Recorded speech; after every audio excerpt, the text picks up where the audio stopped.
So I heard about this through the AREMA Education Committee that I volunteer with. It seemed like an awesome opportunity to get a perspective of what the railroads in other countries do, especially that now I've kind of pointed my career towards transit specifically. And something that really surprised me about the approach of the entire Watford organization and specifically its conference is that it's very individual, personal experience focused.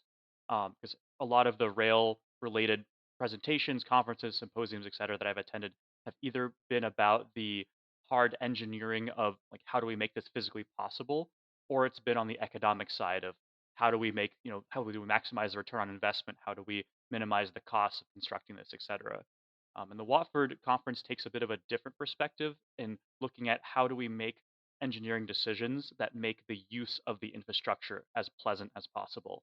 So everything from the way wall panels are colored to make people feel less anxious when they're in a crowded environment in a subway tunnel, all the way to like how to lay out toilets in the stations so that they're accessible while remaining private, and everything in between to make transit a pleasant experience and not just a obligation because there's no other option.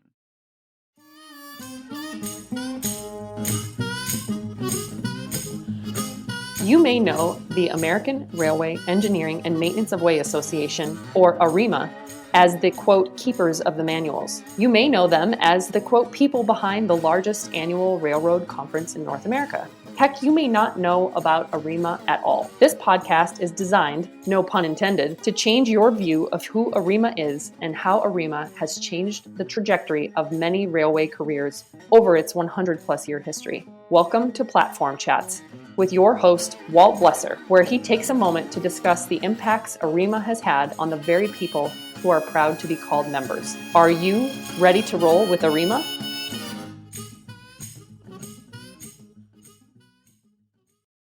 Underbridge Structures is a proud supporter of AREMA and Platform Chats, specializing in innovative and practical solutions for railway and transportation infrastructure. Underbridge Structures brings clarity and creativity to complex structural challenges. Learn more at underbridgestructures.com. Hey everybody, welcome back to another episode of Platform Chats. I'm your host, Walt Bleser, and believe it or not, Season 5 is coming to an end. I remember when we recorded Episode 1 of Season 5, and just so we're totally clear, I've completely adopted the AREMA headquarters style of seasons and episodes, like Netflix, as opposed to just episode numbers. That's fine. And wow, this is year 5, Season 5 in the books. We're going to be putting together the last episode right now to be published. Hopefully, you're listening to this sometime in December. And then we'll kick off the new year in Q1 in January with Season 6. I can't believe I'm saying that. That's crazy. In fact, I was talking to a guest before we got going here. It's just hard to believe that we started this thing so long ago and that we still have great content, and we can't seem to not keep getting great guests on here, which is awesome. Now, if you're a longtime listener of this show, you will know that back in Season 2, and if you're really good, Episode 11, we talked to Jim Michael and another gentleman about the Watford Scholarship and frankly, it was a PSA on all things Watford. And I remember enjoying doing it, and I remember got a lot of listeners to it. My understanding is it actually helped to increase the number of folks applying for it. And as I was standing around at the AREMA conference in Indy this year, Jim came up to me and said, "Hey, I want to do another podcast. I've got two great gentlemen that were recipients, but also went to London together to attend what I believe to be the 200th anniversary of the Watford. So it's kind of a big deal, really cool milestone. And I'd really appreciate it if you could get these guys on the podcast."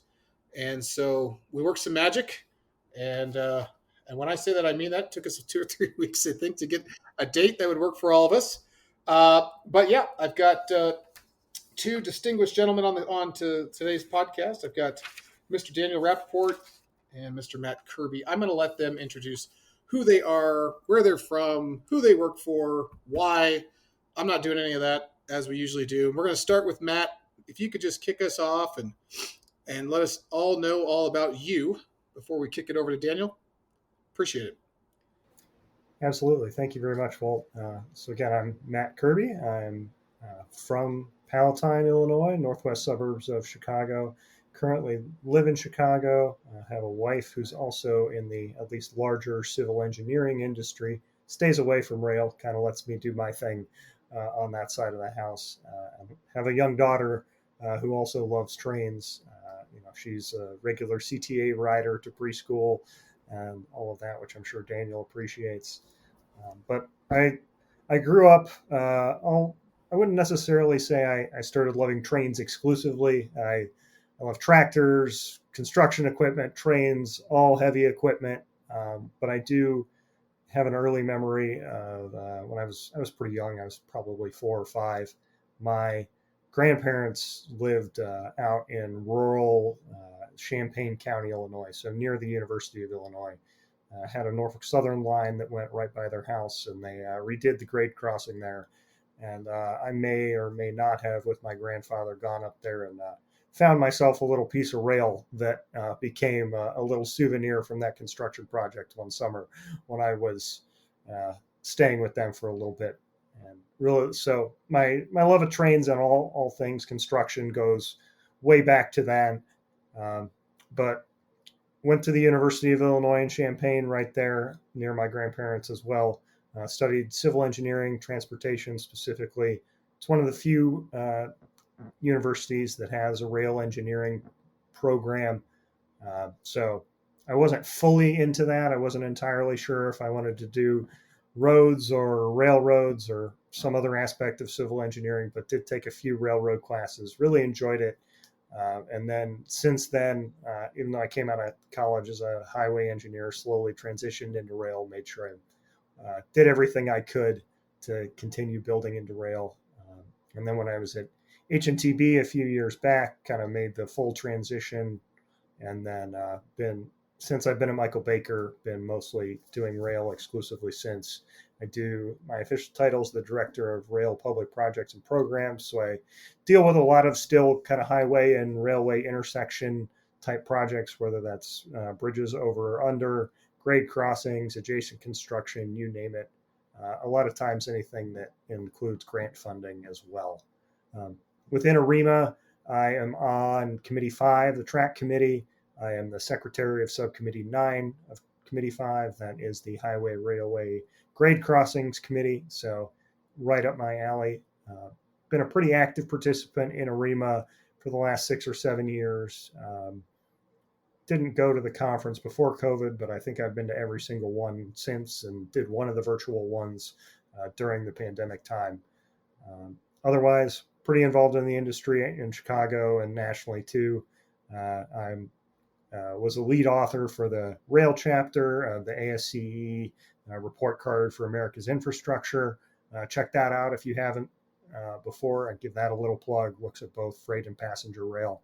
And then was just appointed to the new TRB committee on rail safety management systems. So looking forward to really kicking that effort off at the TRB annual meeting this spring.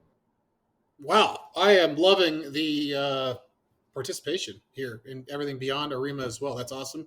And the plug for ASCE, appreciate that as well. And TRB, AREMA's got a booth at TRB again, I believe this year, second or third time. So it's cool to see sister and adjacent organizations being supported. So Matt, I appreciate that. That was a great intro.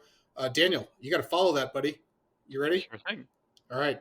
So my name is Daniel Rappaport, and I'm a civil engineer at the Chicago Transit Authority, dedicated to our Red Line Extension Capital Program. And so I started out my career with an interest in trains that spanned from early childhood, but kind of got dropped through middle and high school as things do. But when I was in high school, starting to do some soul searching about where I want to take my life, I rediscovered this passion and decided to kind of throw everything at it. And so I grew up in California in the Bay Area, but I packed up and moved to Chicago to study at the Illinois Institute of Technology. Simply, I looked at a map of where all the national rail lines in the country cross and said, I should probably go there. And it's worked out really great for me. I studied civil engineering in school. I founded an AREMA student chapter there, and was very involved with supporting AREMA from the student side. I interned with Union Pacific Railroad as my first rail internship with maintenance away. And then from there, I tried my hand at the design side of things. So I interned with Gannett Fleming, and that internship turned into a full year-long internship, which then turned into a full-time position for 2 years. And so I learned as much as I could from the track design side, but I wanted to work on something more local to my own city. And so when an opportunity at the CTA appeared, I jumped on it. And so ever since then, for the last 2 years, I've been chugging away at the CTA Redline extension. We're getting close now to construction. Chugging away. I caught that. Well done. And for those that cannot see, obviously none of you, because this is audio, Daniel's wearing a fantastic CTA polo, bright red with a CTA logo. I don't know how to get one of those, but Christmas is coming up. I'll send you my address. Okay. Great story, and I really like that you touched on the student chapters too. I do not want to leave this podcast with a little plug about that. Okay. Absolutely. And I wanted to also mention that the AREMA student chapter program was transformational for me in school, especially going to university that initially didn't really have many rail programs or opportunities on campus already. And so it was a great way to get railroad engineers and other staff on campus to present to the students. And also we got taken to all kinds of fun field trips, everything from like locomotive cab ride-alongs to going intermodal yards, into maintenance facilities, etc. And it was the way I landed every internship I've ever had and every job I've ever had. And because it's done so much for me, I now volunteer with the AREMA Education Committee, Committee 24, and I try to pay it forward and all the opportunities that AREMA showered on me by running the student chapter program. So we have 27 universities now that have this program and that connects students to rail, even if their own university doesn't have those opportunities without AREMA support. Wow. Matt, I want to be clear. I did not pay Daniel to say anything he just said. That is impressive, my friend. I did not have an AREMA student chapter. Matt, did you have one when you were in We school? did. I was a member, I will say. I wasn't the most active, but I really did enjoy it. It was one of the reasons that kept me kind of in the industry and tied to rail. Okay, cool. That seems like a pretty good opportunity. Let me just, before we move on to the Watford piece, which is what we're here to talk about, I just want you to unpack just a little bit here, Daniel. What is a student chapter? So if there is a young individual or someone in college listening to this, or even thinking about going to college to listen to this, you never know. The student chapters are peppered, I guess, in different universities across the country. And what do they allow you to do or see? Or can you give us just like a brief overview? It's a great question. So it's essentially a way for AREMA to support grassroots student orgs on campus. The idea is, as a student, you get a couple other students together, and you reach out to AREMA through the website, say, hey, we're students who are interested in rail. Can you help us out? And so AREMA kind of guides you through the process to start the chapter, and then you get $2,000 a year of funding from AREMA to help you with travel to the AREMA conference or for other events. And AREMA works really hard to connect you with its members for speaker events, for field trips, for mentorship pairings, things like that. And AREMA also has a scholarship program as well that supports the students. So if there's anyone listening to this podcast who's looking to pursue a career in rail and looking for a program, I very much encourage you to look for a university that has one of these AREMA student chapter programs. And even if it doesn't, you absolutely are empowered to start one. And actually, post-COVID, we've seen an explosion of interest in the student chapter program. When I started volunteering with the program, we had, I think, 16 chapters, and now 2 years later, we have 27. So lots and lots of universities coming online. Just a few weeks ago, we brought in University of Illinois Chicago. A few weeks before that, we brought in UC Berkeley, for example. Okay, that's a great plug. I would say if you are listening to this and you're interested in starting a chapter or joining a chapter, or frankly interested in talking to someone who's freshly out of school about a career in rail, Daniel, what's the best way that people could find you so they don't have to call some old guy like me? Absolutely. I'd be happy to share my email address if it's possible through the podcast software. Perfect. We'll do that. Thank you for volunteering to do that. And sorry, everybody, for the side operation here, but I think that was some great information and I appreciate the passion. Matt, let's get back to Watford here quickly. I'd like it if you could give our listeners who maybe have slept since season 2 and woken up, let's take the plane from 30,000 feet and let's land this thing, starting just kind of what is Watford, however you want to structure it, and Daniel, chime in as he goes. That'd be great. Yeah, absolutely. So Watford is an international railroad conference. It brings together architects, engineers, planners, pretty much anybody involved in the industry. A lot of focus on the passenger side. Obviously, internationally, I think rail is more focused on passenger in contrast with what we see, at least on the heavy rail side here in the U.S. But the conference moves around. It's been going on for many, many, many years. This was the first one in a few. COVID kind of put some bumps in the scheduling there, but um, it's been in Asia. It's been all over Europe. This one was particularly in London to, as Walt said, celebrate the 200th anniversary of powered railroading in the world, which first happened in in the UK back in 1825. And it's a really fun conference. It's grassroots, pretty small, pretty intimate. Everybody who's there has an opportunity to present if they're so inclined. Uh, you learn about a whole host of different things. There are also some featured keynote speakers from the UK government, some major projects going on in the UK. Just a great opportunity to learn how all over the world different railroad projects are getting built and how they all come together. And you've been out of school for a minute, right? So, uh, was this scholarship? Is it a scholarship? Is it? I believe fellowship is the word they use particularly. It comes from the AREMA Educational Foundation, available to younger members, I believe, anyone with 15 years of experience or less. And Okay. it does seem like the conference is going back to annually. So hopefully that continues to be an annual opportunity for others to go through AREMA. Okay. Cool. And how did you hear about this, Daniel? Or however you want to jump in. Sure thing. So I heard about this through the AREMA Education Committee that I volunteer with. It seemed like an awesome opportunity to get a perspective of what the railroads in other countries do, especially that now I've kind of pointed my career towards transit specifically. And something that really surprised me about the approach of the entire Watford organization and specifically its conference is that it's very individual, personal experience focused. Because a lot of the rail related presentations, conferences, symposiums, et cetera, that I've attended have either been about the hard engineering of like how do we make this physically possible, or it's been on the economic side of how do we make, how do we maximize the return on investment, how do we minimize the cost of constructing this, et cetera.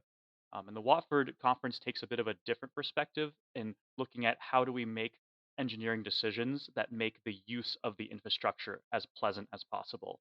So everything from the way wall panels are colored to make people feel less anxious when they're in a crowded environment in a subway tunnel, all the way to like how to lay out toilets in the stations so that they're accessible while remaining private, and everything in between to make transit a pleasant experience and not just a obligation because there's no other option. Oh, that is a interesting soundbite. I appreciate that. So, I guess comparing, contrasting. Well, and Matt alluded to this. I don't want to leave him out here, but he did mention it's very passenger rail focused. Obviously, it's in Europe. Are all just let me take a step back. I assume that the Watford conferences are they all in Europe? No, so it's been in the U.S. It's been a little while since it was. I don't remember the exact date. It's been to Asia a couple times. I believe the next one's going to be back in Europe, but they are looking to bring it to Asia within the next couple of years. And the U.S. contingent this year, we at least made a pitch to bring it back to the U.S. Timing didn't seem quite right, as like I said, they've been restarting after COVID.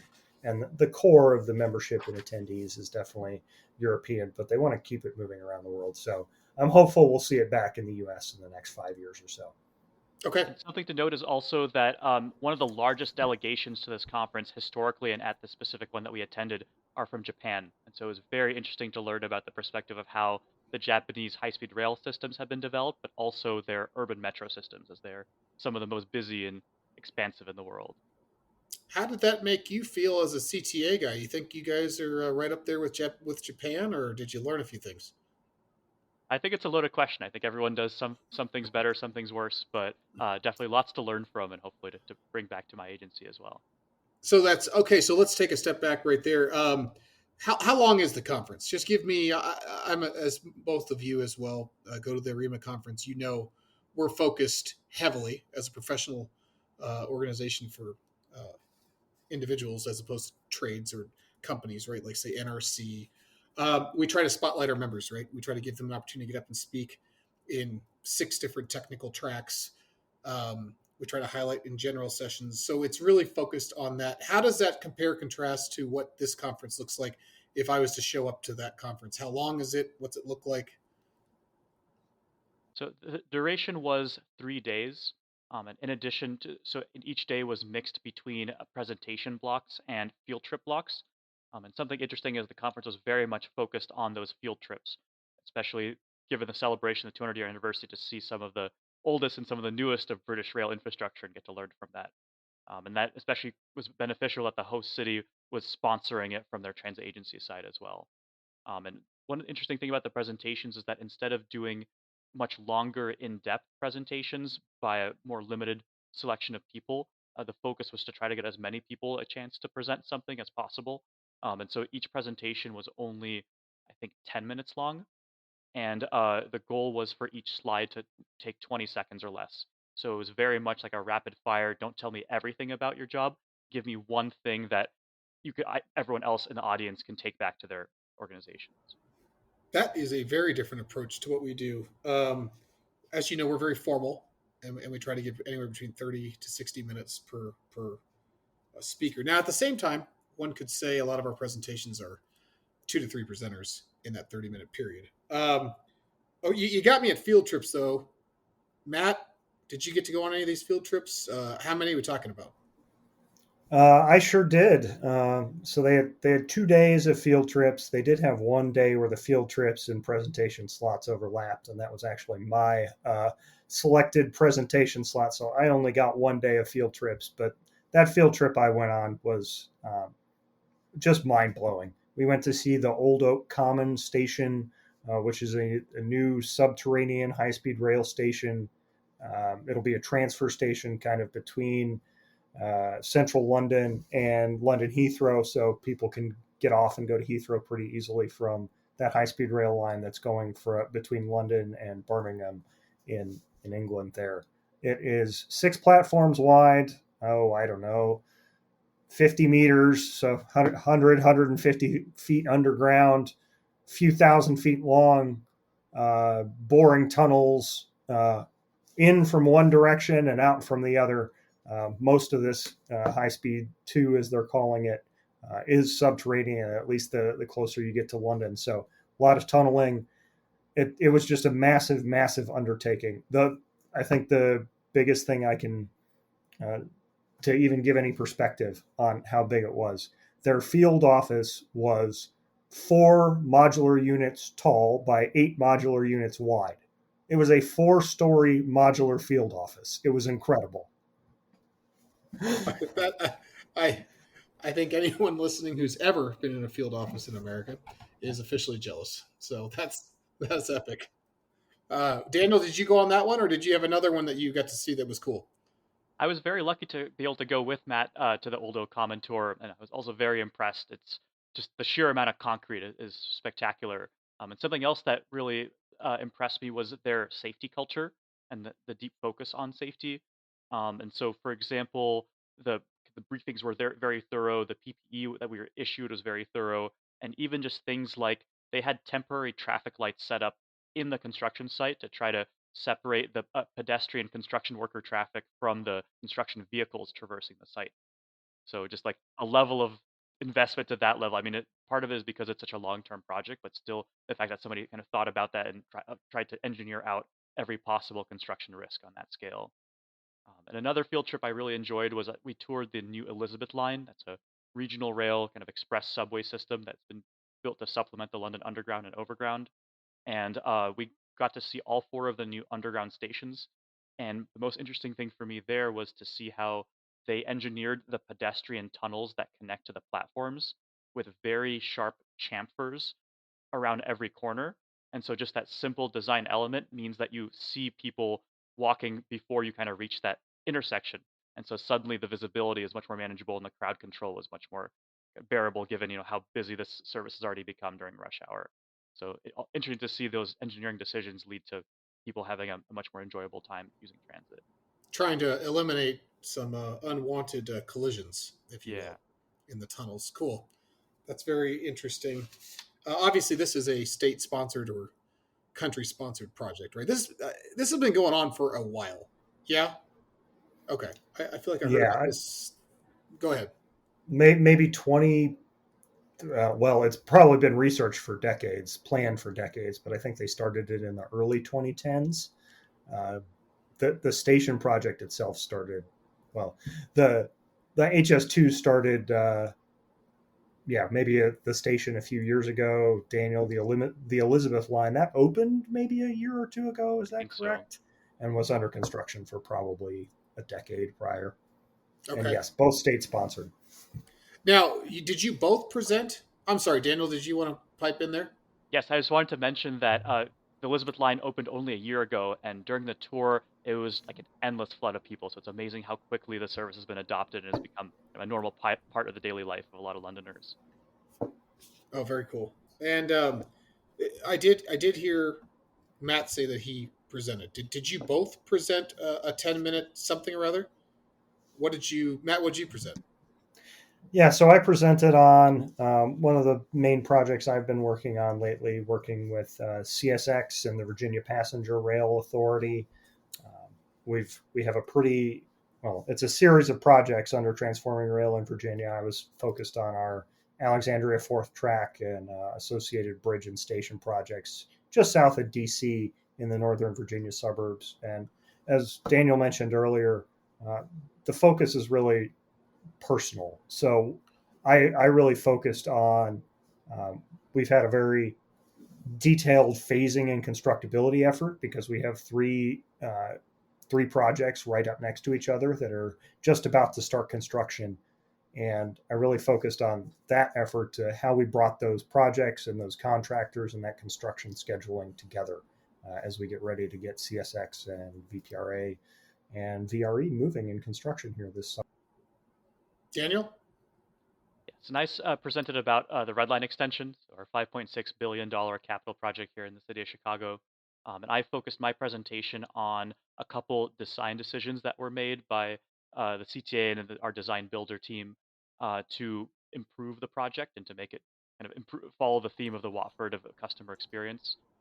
One thing I talked about was how we've coordinated the site design and the station architecture to make it very intuitive for people on the street to be guided directly to the entrances of the station. So kind of cutting down on your sign pollution, just being able to intuitively find where to go is a big benefit. And also some other components such as integrating into the historical fabric of the neighborhoods with the stations and the corridor chosen for the guideway as well. And so when you're up there presenting, are we talking about a room of 3,000, 300? What's a order of magnitude of participants here? I think it was like 150 to 180 people. Oh, nice. Was the So count. nice and intimate. People could ask questions, I'm guessing. Yeah, If I there's don't think there was a Q&A because of the kind of the time. 10-minute spectrum, but it was great that everybody got to present because then it led to, very easy conversation starters during all the networking periods during the conference. Because Yeah, everybody that's a already met everybody upstage, essentially. yeah. This is cool. Am I too old to go to this? You're always Or welcome. is, Absolutely not. You should check it out. I think all it's right. going to be in Paris next year. So Oh well, I think we should coordinate that. So it's just so we're clear. When I said old, what I meant by that also is the fellowship you mentioned earlier. I was kind of pinging off of that. The fellowship is for 15 years or less in experience, right? And that is assistance, I assume, in airfare or hotel. What all, or is it just conference or what? it's basically a grant award. About $2,500 helped with hotel and conference registration. The one thing that they did ask that whether you personal pay it or use airline miles or your company supports it is the airfare. Okay. But all in all, still, I don't think either of us would have had the financial wherewithal to attend without the help of AREMA. That's awesome. That's just really cool that they were able to do that, and you guys were able to come back with this experience. That leads me just to a couple more questions here. Were there other Americans that you ran into there? Yeah, there were, how many of us were there? Damn, maybe 6 or 7, 6 total. So 6 Americans. We were pretty well represented. I think 3 of the Americans had been to Watford before. Daniel and I and one other were new attendees. So we had a good mix of level of experience, geography, different backgrounds. It was just a really good group. And then, of course, meeting people from all over the world too was really enjoyable. Definitely. And I also wanted to touch on some of the other activities that the conference supported. And one of the most notable was that there was a opportunity to go to the York Railway Museum the day after the end of the conference, which is the largest railway museum in the world. And it was spectacular to get to go with a delegation of the U.S. rail engineers and go to the museum, but from with the people who could appreciate it and who are interested in the engineering of all the products, and also to see the museum celebrating that 200-year anniversary. And then also while I was in London, I tried to make the most of my time, and I reached out to some people to see if I could add some more field trips on. So I was very lucky to get to meet with the contractor that operates and maintains the Docklands Light Railway. So I got to go out with their engineers and learn about their infrastructure. And then also up in Scotland, I got to tour the cast manganese plant from Progress Rail as well. It was great to come back to the U.S. with a kind of full spectrum of experiences from the UK. Man, you're just a railway sponge.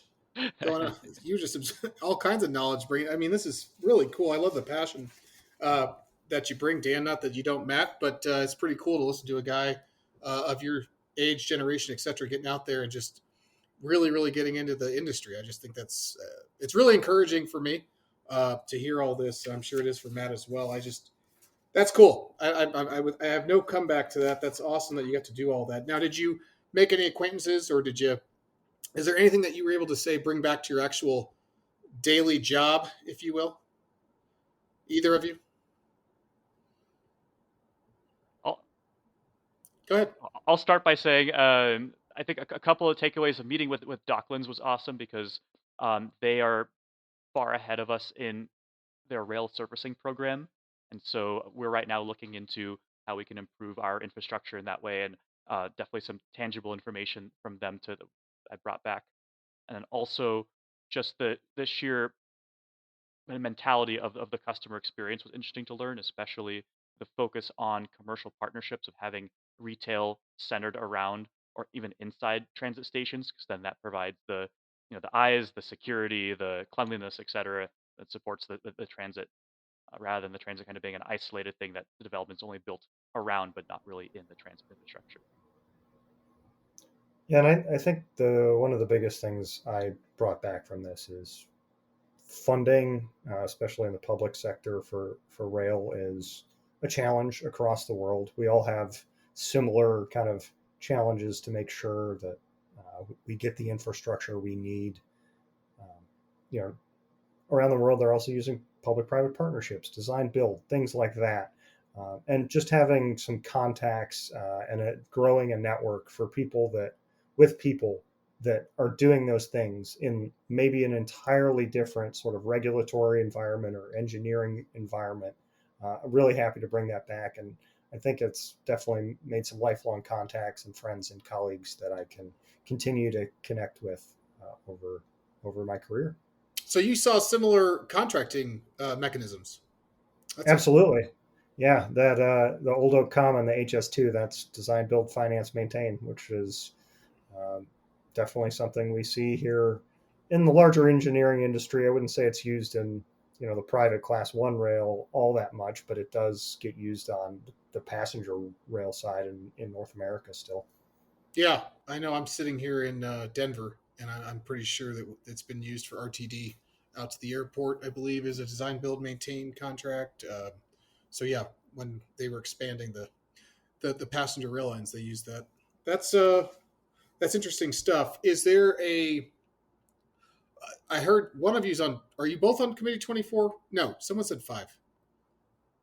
You're on 5. You're on 24. Do you get an opportunity maybe at a committee meeting to stand up and give a rundown? Or I'm wondering if, as my brain's starting to spin, if we should give you a chance to present even at the national conference, like in a small breakout room or something. Or Yeah, I presented at we so the committee 24. does a lot of work throughout the year, not just during the quarterly meetings, and so we have a monthly coordination call. So I got to present at one of those, and it was great to get to share my experience. Yeah, in Committee 5, we only really meet as a larger committee twice a year, one of which is at the conference, the other's in the spring. So I've got a little ways to go until a Committee 5 meeting, but absolutely happy to jump in. If Dan, you want me to join you at a Committee 24 presentation at some point or at the conference upcoming here in Kansas City, I think that'd be great. Cool.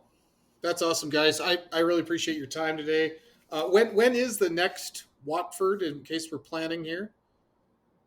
I'm not sure the dates have been announced, but I do believe it will be similar time frame next fall in Paris. Okay.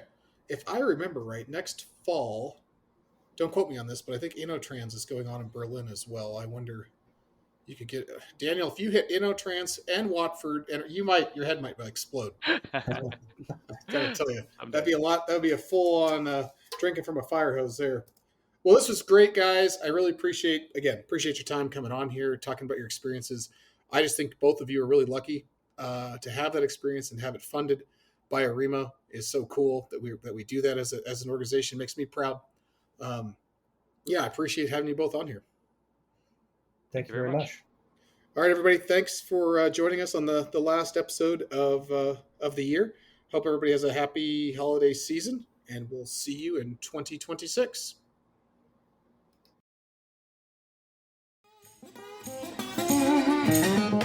Thank you for rolling with AREMA on today's episode of Platform Chats. For further information about AREMA, please visit arema.org or contact us at info@arema.org.